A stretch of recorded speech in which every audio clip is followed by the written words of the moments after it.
Guys, meron tayo ditong electricity savings na nabibili sa online. Worth it ba talaga ito?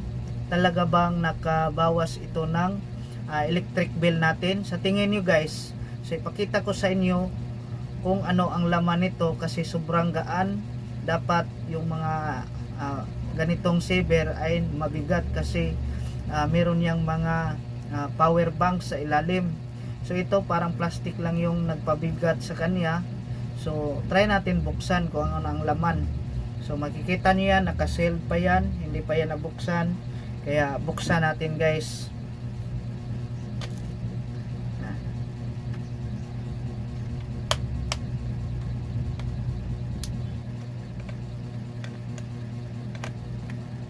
So ayan na guys, buksan na natin.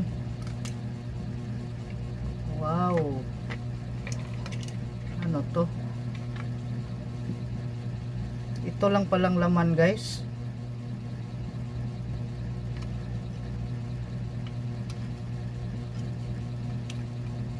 Tapos natanggal pa.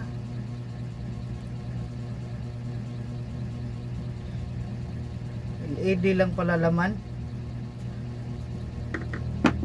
So buksan natin to guys kung anong laman ito. Kapasitor to ah.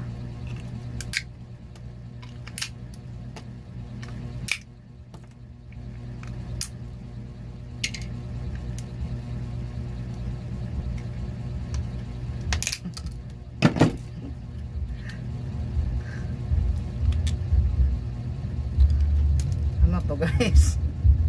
Wala namang laman sa loob guys. Goma lang. Sus, no.